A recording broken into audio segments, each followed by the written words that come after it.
Welcome, everybody, to the interview by the Nordic Model. My name is Chad. I'm your host today, and I have the pleasure of interviewing Paul Williams from the Jain Family Institute. How you doing, Paul? I'm doing good. Glad Okay, to be on. great. So I was hoping to pick your brain on a subject of interest for you, namely public housing. So I guess we hear a lot about the public housing crisis and these sorts of things. So I guess what is the or the housing crisis rather? What is it, and how did we get here? Why are we in a situation where rents seem to be rising everywhere? Great question. Big question. So, where to begin with that one? So, one really big picture thing I think to start with is a little bit of history of public housing going back to the 1920s and 30s. So, the first kind of public housing program of any kind that took shape in the United States was in 1923 in Milwaukee when Daniel Hone, one of the sewer socialist mayors of Milwaukee, created a small agency at the municipal level to build kind of neighborhood of publicly developed housing. There was a broader movement in Europe, obviously moving in this direction at that time. And I think that the sewer socialists in Milwaukee were trying to take from that. But then when the Depression hit in the 30s, the FDR administration really tried to create these new public housing authorities to build a lot of housing at scale. Sorry, you may hear some sounds in the background. I'm doing a little bit of minor cooking here. No worries. So when they did that, the initial projects all came online in 1934 and 1935, and they were done by the PWA, the Public Works Administration. And the goal there was to build universally accessible, moderate rent housing. And so it wasn't means tested. It was just the public sector building a bunch of housing that was available to people at lower cost than the going market rate. And so they did a number of projects like this, and the projects were paid for with bond financing at the municipal level, with the federal government providing some subsidy on interest rates or on interest payments. And when these local public housing authorities really started to scale up, and there was pressure at the federal level to expand what was happening, there was recognition from the private real estate market and from the right wing that if the public sector is really providing a broad public option on housing, it would be a serious threat to their business. Because if the public sector can drive down rents and provide housing for that's universally available, then it's basically lowering their market share, and it's lowering their kind of the natural monopoly ability of a few large owners to kind of dictate prices. So obviously that was bad to them, and so one thing that they lobbied for in the 1936 and 1937 laws that kind of established public housing at the federal level was that the housing had to be means tested for only the very lowest income people, and that it had to be tied to slum clearance areas. The reason that the real estate market and the right wing wanted that is because they knew they were never going to build housing for those very poor people anyway. So they didn't care if the public sector did it because it wasn't going to decrease their market power in any way. If it was tied to slum clearance and it was only for the very lowest income people. So for a few years, we were doing this kind of universal model of below market rate, moderate cost rental housing. And then the right wing came in and, trashed that and created, put some rules that obviously are good in that they serve very low income people, but I think we need to grapple with the fact that of what was taken from us in making those concessions, which is the ability to actually combat market power and build outside of those constraints. So that's one really big picture thing. And then obviously, you have decades and decades and decades of the program becoming stigmatized and highly, stigmatized, both for class and racial reasons. And then you have this kind of continual defunding of the program from the federal government that really culminated in the 1998 Quality Housing Act, which basically cut the capital and operating fund allocations for public housing from PHAs across the country. And so that act is the one that most strongly reduced the amount of funds that NYCHA received for its housing. And so for the past 23 years, NYCHA property New York City Housing Authority, NYCHA property has been falling further and further and further into disrepair because the funding that they get from the federal government is just not enough to cover their capital needs, their repairs and backlog and those kind of things. And so now they're basically $40 billion in the hole for all the work that they need to do. I'll keep going a little bit longer. I know I'm doing a lot of history here. That's fine. And so New York City Housing Authority is one of the very few public housing authorities that has held on to maintaining their commitment to public ownership and public management.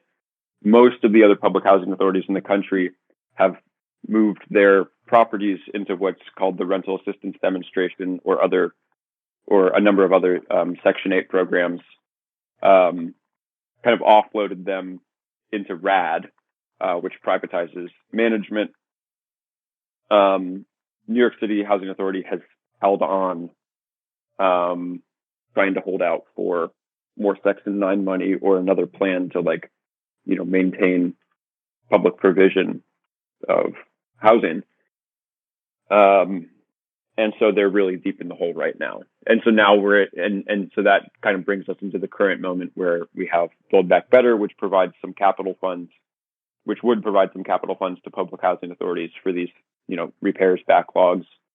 And also where NYCHA has kind of put together this plan called the Blueprint for Change, which would create a housing preservation trust that's a public entity that I think, and many other people think, is really a vehicle to push social housing forward, and provides kind of there's an opening for a positive vision of the future of public housing through approaches like that, which I'm sure we can get into. Sure. Yeah, go ahead. And then I was, also going to say, obviously beyond the public housing aspect, we also have a situation where some of our most highly in demand cities, the ones with good paying jobs, where people want to live, do not have enough housing. And there is a serious need to build housing in those cities, all over, obviously, but particularly in these places that are extremely high in demand and have seen rents and land values and home prices basically shooting through the roof for the past 10 to 20 years. And I think that the public sector can play a really big role in making that happen. And I think that these, moving public housing authorities forward to doing this mixed income universal approach is the way to get there. Okay, so I have a couple of questions. So first, I guess, just what would you say to someone who says, maybe we need some amount of public housing, but really that's not important. Really what we need to do is just get rid of single family zoning and these sorts of things, and just let private housing be built. Like, how do you convince such a person of the need for a public option in this respect? I mean, I think the argument there is really true. Like, obviously we need to end single family zoning. But the argument there is really trivial, which is that there is not an amount of housing that the market will produce that will serve the needs of the lowest income people. That will get those. There are millions, tens of millions of people in this country with incomes so low that there's not a market rate that could be produced that would make them not cost burdened. Okay. And So so that's why? one thing. That's one Go thing. ahead. Like, there are people who need to be served by the public sector. And then the other thing is that housing production, this is like the larger kind of macroeconomic picture. Housing production is extremely correlated with the business cycle more broadly. And, we have a kind of question to ask of like, okay, when there's a business cycle downturn, is that the time that we should stop? Is that a time to stop building housing? Like, do people's needs for shelter decline when we are in a recession? Not at all. But housing production does. Every recession, housing production tanks. And if we want that to not happen, because we think that that's not a good social outcome, which, I don't think anyone out there thinks that shrinking housing production during recessions is a good social outcome. We need a public sector who is not concerned, who is not building solely for yields and returns to actually do that production. And obviously, there's other, not only is that a good social outcome if we have the public sector building during those times, but it's also just, it makes economic sense because during recessions, materials costs, labor costs, land costs, everything goes down.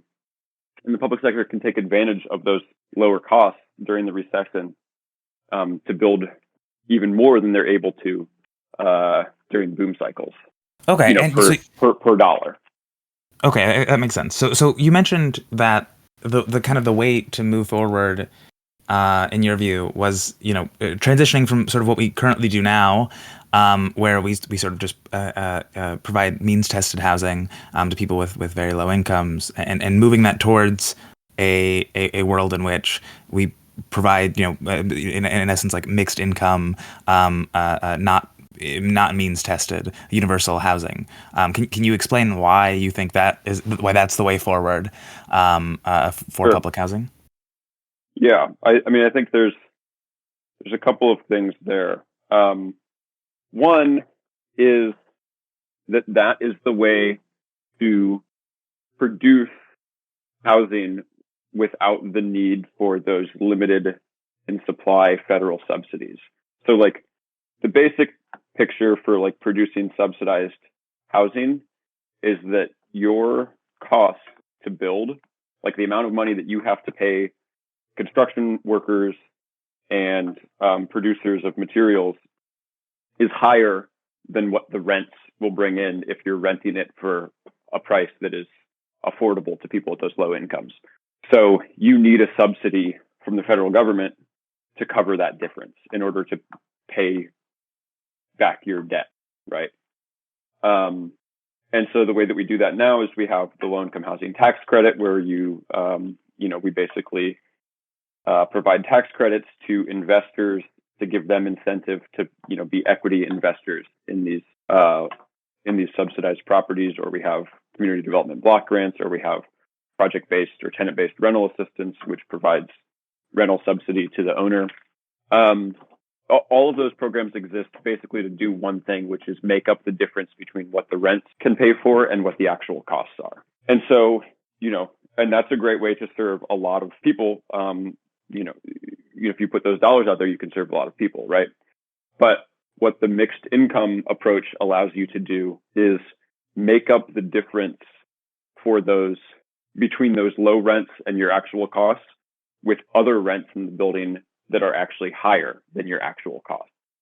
So, if you have a property that is like 100% low income, and the rents aren't enough to cover your costs, then you need those subsidies. If you have a building that is, say, 50% lower income and 50% moderate income and market rate, then the additional money that you get from those higher income people covers that total difference, and you're basically able to operate your building at cost, and pay down your debt. And then it also has obviously the added social benefits of pushing back on decades and decades of economic and racial segregation that have plagued American cities forever, basically. You can create mixed income communities. And this approach is, the need for this approach is somewhat unique to the United States, at least compared to European peer countries, because in a lot of the European countries that do social housing, the income supports, the welfare state basically provides income supports that are high enough to allow lower income people to actually be able to afford those rents that are charged. So you don't have to do the mixed income cross subsidizing approach in Finland, because everyone's incomes are subsidized enough that everybody can basically pay the social housing rents.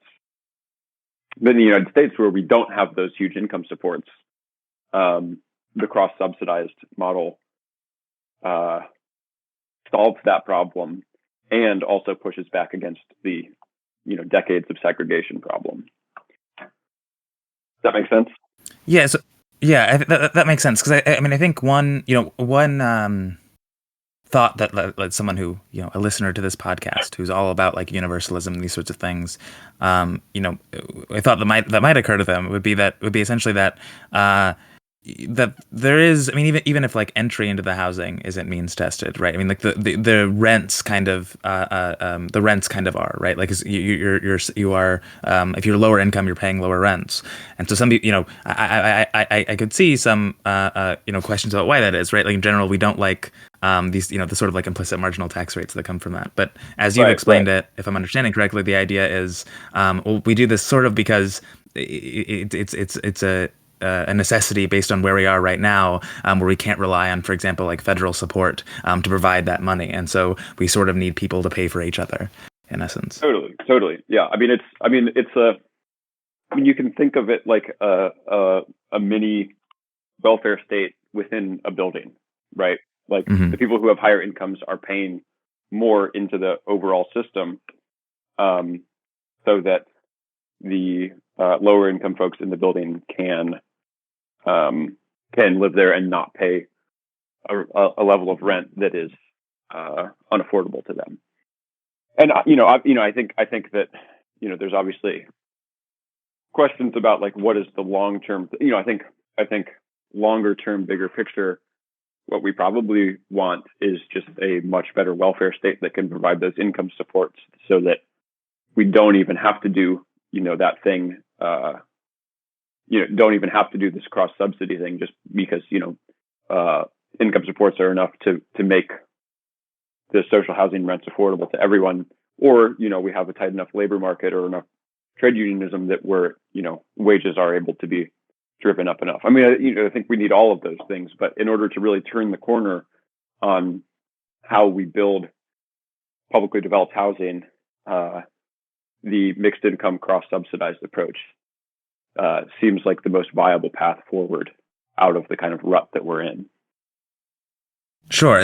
So this seems like a compelling vision. But then, obviously the kind of, and you've gotten into this a little bit on Twitter this week. The kind of, the next question is like politically, how do we align, these coalitions? Because we're going up against, some, not powerful forces in American politics, namely like, landlords, like suburban homeowners.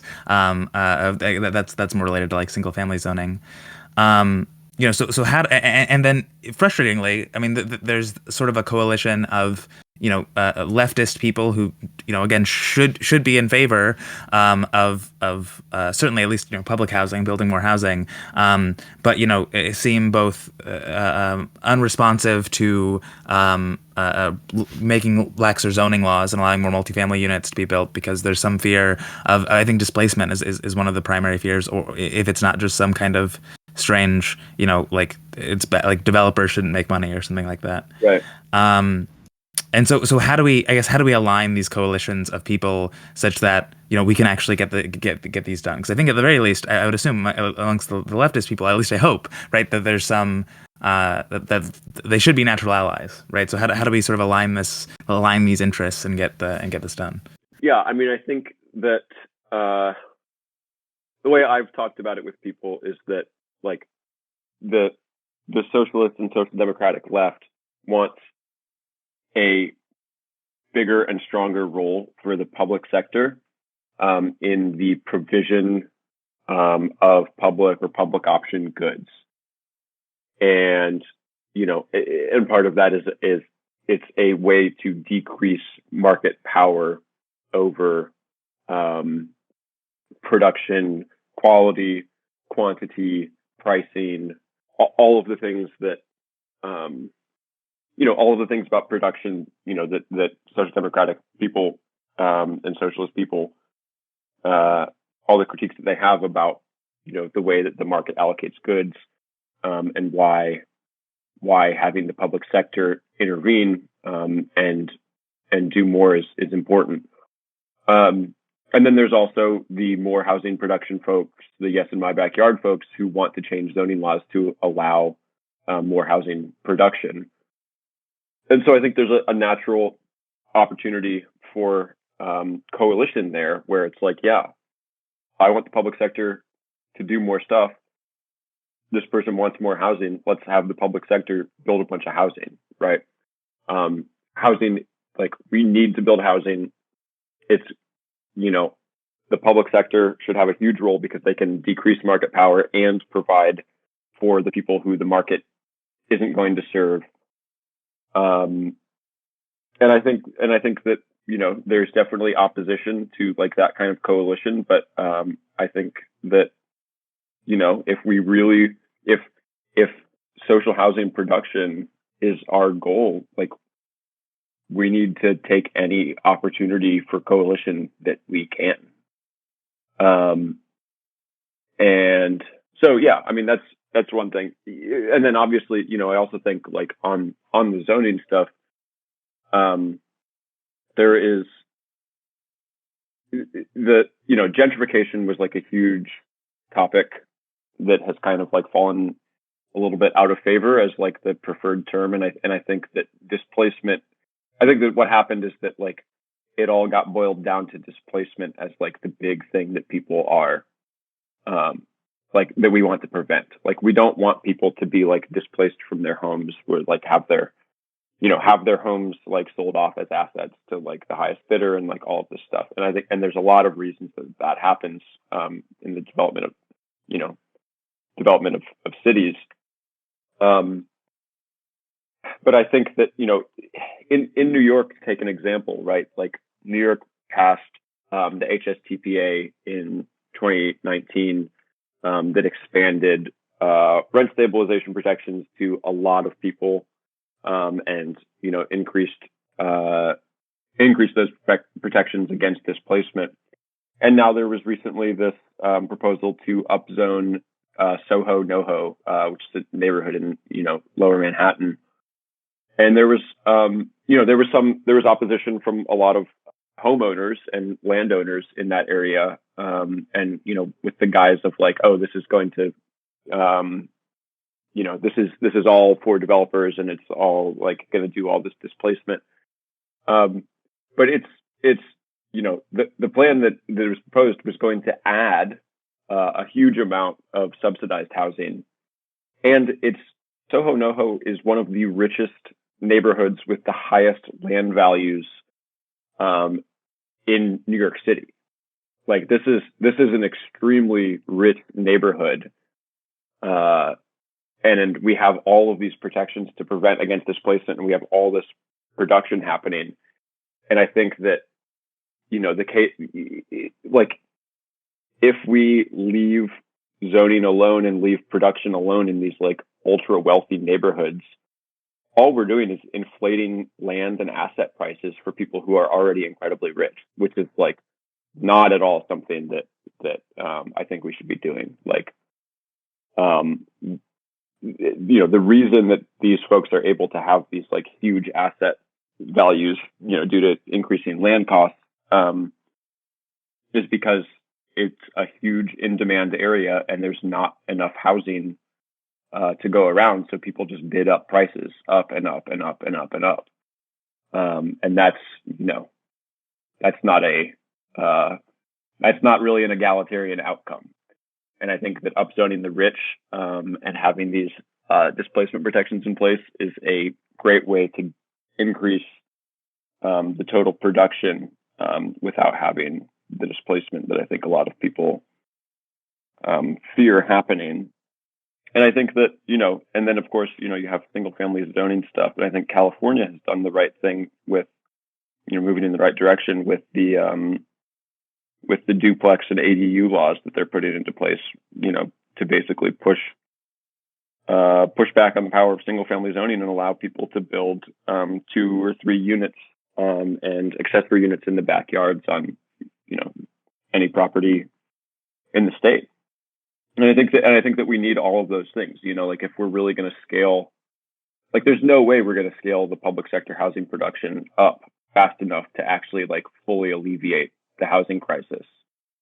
And, the public sector, another tool the public sector has is the ability to change zoning laws and, basically push housing production to occur in places where it's sorely needed. And most of the places where it's sorely needed are these like ultra wealthy places where rich landowners are just sitting on, giant assets. And so, right, sure. Effectively, go ahead. when you're upzoning these like super rich areas, these assets are like completely out of whack with like our social utility. Like you're providing like no housing and like you just have this like, $10 million piece of land. That's completely insane. That's not an egalitarian outcome. We're going to upzone it to push production of new housing, which is going to push back on those, windfall gains that you're able to reap as a landlord. And there's nothing wrong with that at all. It's what we need to do. Sure. Okay. Yeah. So I think that makes sense as a way to kind of mitigate some of the concern surrounding displacement. I wanted to also just additionally ask if you think if you think that like tenant protections, for example, also have a role there, and if so, either in terms of directly impacting displacement, or also allowing these coalitions to be formed, right, between. And so what role you see tenant protections having in this milieu? Yeah, I mean, I think one of the reasons that the Soho NoHo stuff made so much sense is there are these great and powerful tenant protections that have been, some of which New York has had for a long time and some of which were recently won. And there's also a push to create good cause protections, which would further limit the ability of property owners to displace renters in currently unstabilized buildings. But yeah, I mean, I think that is an important piece of it. I think that people's fears about displacement are completely real, and displacement in places without those protections has been awful. And I think that there are groups who are pushing for zoning changes, particularly like in these high cost cities. I think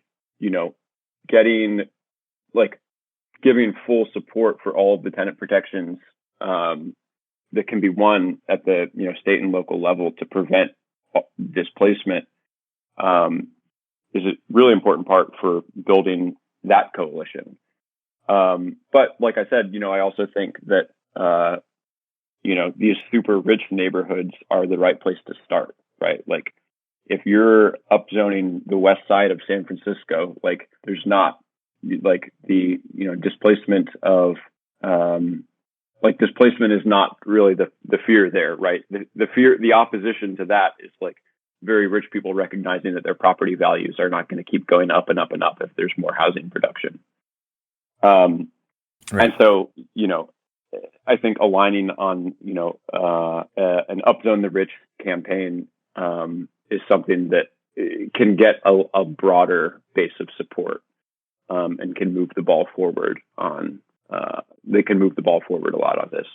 Okay. Yeah. So to pivot slightly, early, so at the beginning of our discussion, you laid out some of the problems that NYCHA is facing, with respect to this $40 billion plus hole, in the form of repairs that need to be made.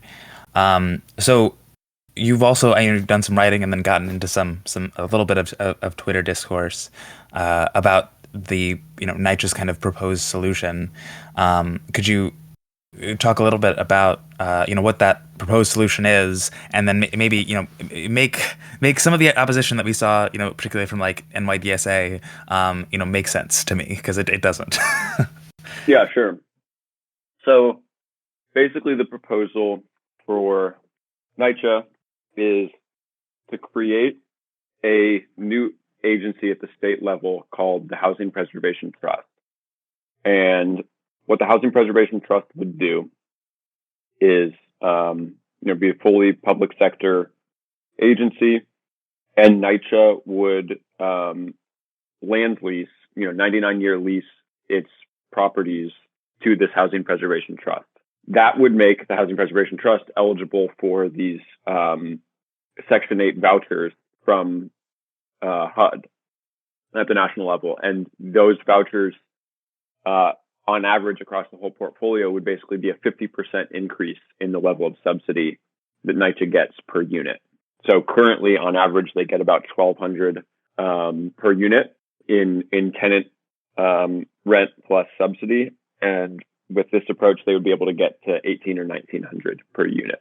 And because they would be creating this trust at the state level, they would be able to bond out those revenues from HUD and say, they land lease some properties to this Housing Preservation Trust, and they're able to issue a bond for billions of dollars to do all of the massive amount of repair work and modernization work. Even beyond the repairs, they also have a huge modernization campaign to take the entire portfolio carbon neutral, fully electrify the portfolio.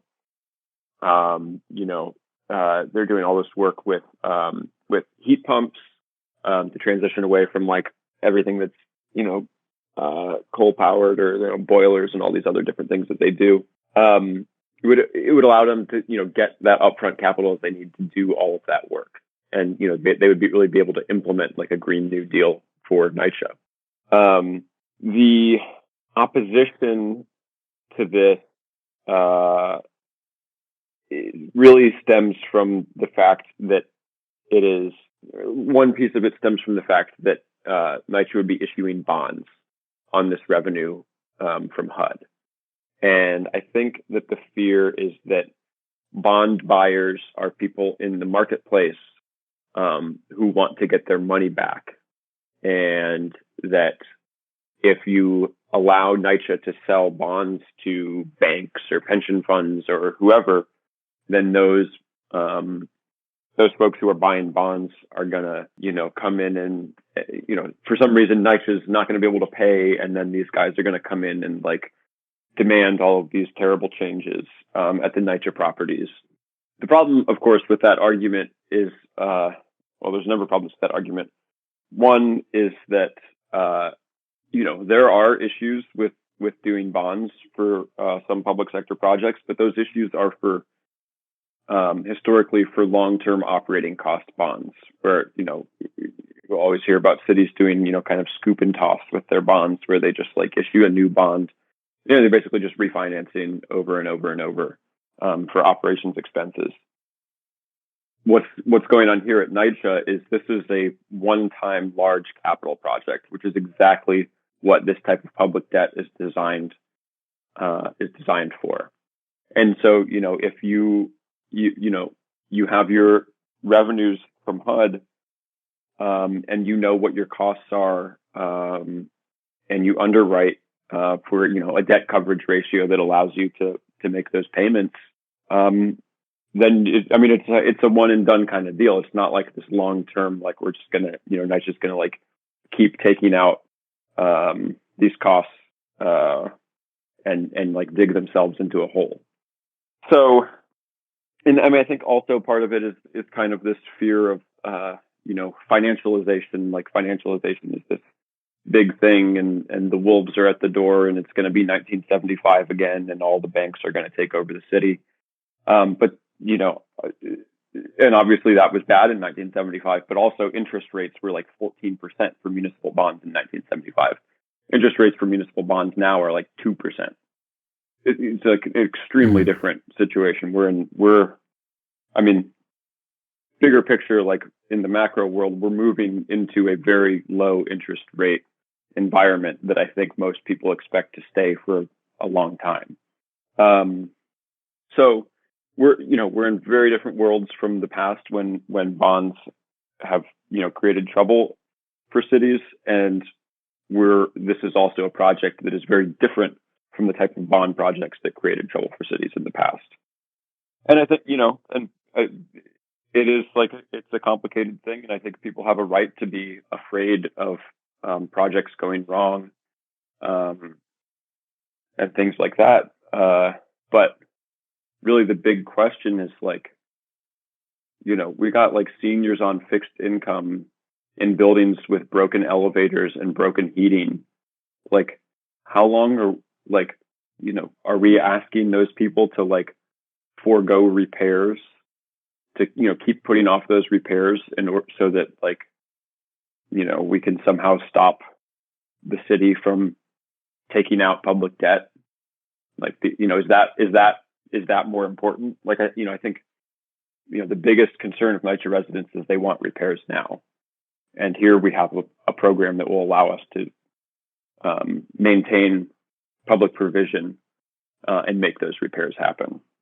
So that's one thing. And then obviously with New York City Housing Authority, on this plan, the other really great thing about it is that we have an opportunity with this agency to actually do the kind of social housing production work. Because this trust is going to be a state level authority, and because it has the ability to issue bonds, that's the approach for doing new social housing construction, right? Like if we can endow through the legislature the authority to this agency to actually do that production work, this can be the vehicle to really turn the corner, as I was saying, like for public sector housing production in New York State. So it's okay. So you're saying that like it both solves the immediate problem of we need these repairs now, but that we could also use this trust in the long term to scale up public housing. And I think that's I think it's a similar thing in other cities and states who are moving in the direction of social housing, where there are a lot of existing institutions who have basically been on the back burner for decades as public housing has been scaled down, who have some kind of latent capacity to scale up this type of work. And I think the core benefit of like this mixed income approach is that like you're doing production outside of the existing constraints. Like the amount of subsidized housing we're able to produce now is strictly limited by the amount of Section 8 vouchers and low income housing tax credits. Like whatever amount of those Congress sends down, that's how much housing you can build. And if you're doing this mixed income, cross-subsidized, bond financed approach, for all intents and purposes, you're unlimited, right? If there's land available, and you have staff capacity to do the deals, you can just keep on going.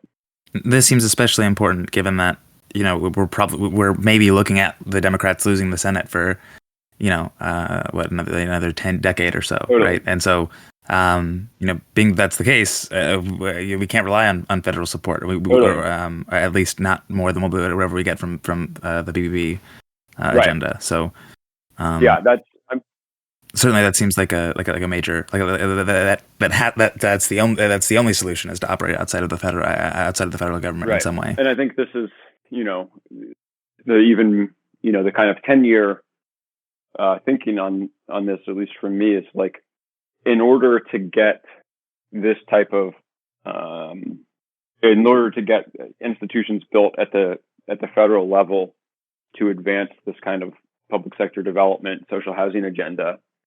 Um, there's one opportunity where the states, as laboratories of democracy, actually has an opportunity to do something good, which is, Hmm. the federal government has consistently defunded these programs, and now states, um, legislators in a lot of these states are moving toward, oh, well, okay, can I create something at my level that where I can just do this myself? And then, over a decade, if you get like 3, 5, 10, 15 states who stand up, similar types of entities and start doing this work and start solving problems, then you create massive pressure on Congress and HUD to look at that and say, oh, wow, like they're doing they're doing it themselves. We need to support this. We need to create a national level public developer loan fund, right? I mean, because really, Hmm. like what these agencies need is they need interest rate subsidy, right? Like if they're all gonna, if they're doing bonds, they're all gonna be paying like 2, 3, 4% interest rate. You get the federal government to come in 5, 10 years and say you pay 0% interest now. Um, you have that's a huge amount of subsidy that you're able to Right. use to just expand production, and also the big picture, what that does is it also institutionalizes the model. Hmm. Yeah. Okay. Yeah. So that makes a lot of sense. I guess I have, we're running sort of short on time, but I guess I have one question that's slightly different than the other ones that we talked about, but it's, I mean, it's related, which is, I wanted to maybe pick your brain on what your thoughts are, on housing and like land value taxes, and what you think whether you think Yeah, like what you think that could look like, or how that could help, or those sorts of things. yeah. So I chat with the Georgists out there in the world, and Hmm. yeah. I mean, I think the thing about land values that I think is like the most salient thing uh, for people who are not that familiar with Georgism or land value tax or all these different things is basically the desirability of an area. And Hmm. land is a completely constrained good, right? Like there's not more land being built. Not somebody will come in and say, oh, Saudi Arabia is like building islands, and it's like, okay, but land is constrained. And so when areas get Yep. when there are amenities and services and retailers and parks and all of these things in a particular area, people really want to live there. And that drives up the value of the land, because people see an area as very desirable because it has all these things that they want to be near. And if you have, if an area is extremely desirable and there is a limited supply of housing in that area, the land values go up, and then also the values of the housing that's in that area go up with it. And if you can have a system where when these land values go way up, you have these incentives to produce more and more housing, or you have a public sector who comes in and builds more and more housing, then you can then the land prices can still go up, but if you build enough housing, you can keep the housing costs lower despite the desirability Hmm. staying very high. And I think that's, like there are places that a lot of people want to live. People love living in cities, and you have to have enough housing to accommodate all of that desire to live there. And so, I mean, there's a lot of things that like land value tax would do on windfall gains that people get from like land values going up, and then the demand's going up, and then they just get windfall gains on rent increases, despite not having done any work for that, Right. and so, I think that, I'm no opponent of the land value tax. I think that it's a great idea. And I think that in a sense, the public sector developer, kind of pushes, kind of pulls similar levers to what you get when you do a land value tax. Mm-hmm. I think they're very complementary. Okay, yeah. I mean, so I had to ask, otherwise the Georgist viewers, they're very ferocious. Yeah. They'd have my head on a pike. So Yeah. I appreciate it. And I was going to say, in either I was going to go say ahead. one other thing. I mean, I know your podcast is called the, You've been Nordic theme. Mm-hmm. So I just thought I'd mention, that I said in Finland, they have, the incomes to support their social housing, but they have a similar kind of regional model with a national level subsidy to what the kind of U.S. social housing agenda, or at least my vision of it, is kind of turning into, where the largest landlord, most units in the country of Finland is the city of Helsinki. So the city of Helsinki is the biggest landlord in the country, and what they have is a couple of kind of connected municipally owned companies that just go out and build social housing, and they actually have a couple of the companies that build housing for like different groups of people, some for like homeless folks, and some for like public employees, and like these different things. But the way the subsidy works is the municipal housing company just goes out and gets a regular loan from one of the publicly owned banks, and then the national government has a program where they just pay the interest rate, and they just make the interest rate 0%. Mm-hmm. And so, I mean, they're effectively able to build unlimited, like they just build as much as is needed, right? And I think that's, and they have a lot of things that really aid them in doing that, such as like they own huge amounts of the vacant land. The public sector owns huge amounts of vacant land across the country, which obviously is another great subsidy in that they get the land for free; they're not paying exorbitant land values. But it's it's this similar kind of municipal regional approach to production with a national level subsidy to make it possible. Well, that's it's certainly a great connection. You pull the curtain back at the end and say that, well, this is just the Nordic model the whole time. It's a very fitting end to the podcast.